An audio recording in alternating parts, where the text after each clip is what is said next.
Quem é o seu advogado? Poucas atividades têm profissionais para chamar de seu. O meu advogado, o meu médico. Somos os únicos a quem as famílias abrem o coração. Além disso, contribuímos modestamente para engrandecer a história da civilização. Meu querido amigo José Roberto Castro Neves escreveu um livro deleitoso chamado Como os Advogados Salvaram o Mundo. Liguei para ele e brinquei. Os médicos também. Lá nos primórdios, nós médicos agíamos como intermediários de Deus, inicialmente como feiticeiros, realizando rituais para exorcizar os maus espíritos, o que muitas vezes funcionava. Medicina não é ciência, é a arte de curar. Há um fator mágico na cura, independente da medicação, quando se acredita no médico e no tratamento.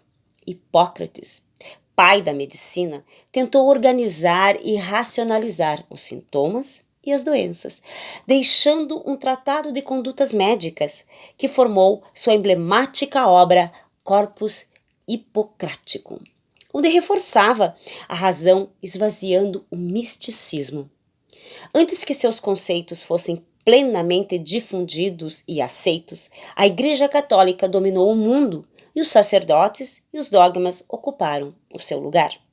A partir daí, por exemplo, não foram mais permitidas violações de cadáveres e, portanto, as dissecções anatômicas. E assim fomos por um longo período. Não se curava, mas também não se fazia mal aos pacientes. Com os advogados, passou-se o mesmo.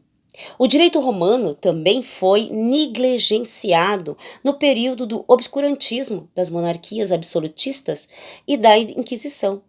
Com a chegada da Renascença surge a ciência e em seguida a formação das nacionalidades, o Estado de Direito, a Revolução Industrial e, consequentemente, o desenvolvimento da medicina. Anestesia, cirurgias, pesquisas, advogados e médicos voltam à cena. Seguindo uma tendência mundial, em 1808, Dom João IV cria a primeira faculdade de medicina do Brasil. E em 1827, Dom Pedro I inaugura a primeira faculdade de direito do país. O conhecimento médico crescia e fluía, não sendo mais possível ao indivíduo absorver tudo o que era publicado. Como solução, no final do século XIX, criaram-se as primeiras cátedras de especialidades médicas na Universidade de Paris, neurologia, ginecologia, pediatria e tantas outras. Cada vez mais. A palavra do médico era inquestionável, soberana, muitas vezes autoritária, e sua linguagem impenetrável. No início do século XX, mais precisamente em 1904, pela primeira vez no Brasil, que eu saiba, medicina e direito estiveram em campos opostos. Ambos certos em suas convicções. Então, a população do Rio de Janeiro era assolada pela varíola.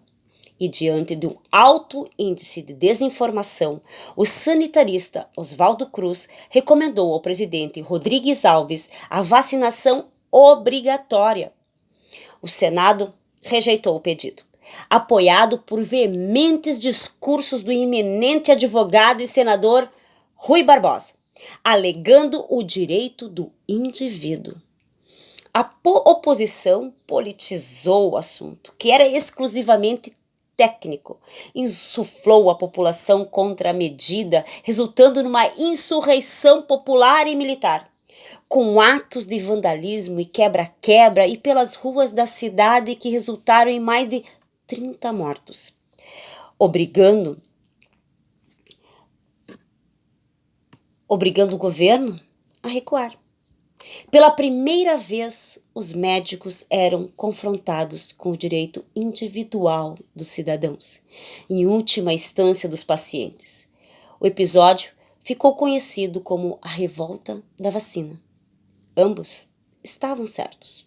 Oswaldo Cruz, por razões eminentes, e também Rui Barbosa, que anos depois teve sua tese confirmada pelo Código de Ética de Nuremberg, que determinou a necessidade da autorização escrita do paciente para qualquer tratamento invasivo, o chamado de consentimento informado, e também a ilegalidade da coerção.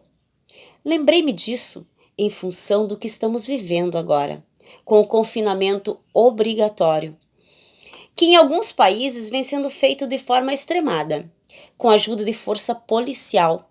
Não fosse o nosso nível atual de desenvolvimento e informação, correríamos o risco de ter a revolta do confinamento. Na Segunda Guerra Mundial, a disputa pela primazia tecnológica em todas as áreas ocorria em paralelo aos duelos nos campos de batalha. E ao final, vieram à tona as barbáries realizadas com seres humanos com o intuito de pesquisas que aparentemente beneficiariam indústrias químicas e farmacêuticas. Veio o Tribunal de Nuremberg, que condenou 7 médicos nazistas à morte e outros tantos à cadeia. Foi emitido o Código de Nuremberg, que enumerava os limites das pesquisas com seres humanos e os direitos dos pacientes. Dessa vez, a comunidade médica e advogados estavam do mesmo lado. De novo, e mais do que nunca, era preciso organizar. Já não se tratava mais de medicina romântica, mística, inócua. Estávamos agora diante de grandes indústrias e grandes interesses comerciais. Hoje, nós, advogados e médicos, convivemos lado a lado, melhorando a qualidade do atendimento e protegendo os pacientes. Médicos adoram assistir aos filmes de grandes julgamentos da história. Advogados não resistem a uma boa conversa médica. Nos aproximamos tanto que, por vezes, nos confundimos.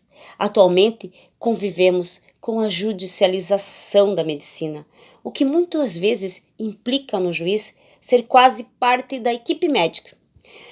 Como há pouco tempo, quando recebi uma ordem judicial para operar um paciente, num prazo de 48 horas.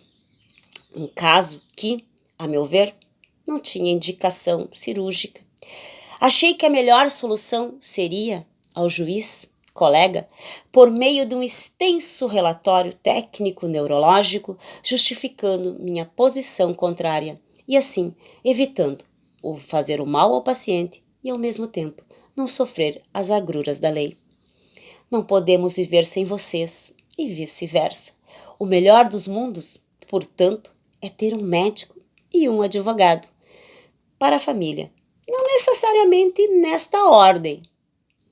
Esse texto é de Paulo Niemeyer Filho, neurocirurgião, diretor do Instituto Estadual do Cérebro, e está na revista da OAB, na 4ª edição.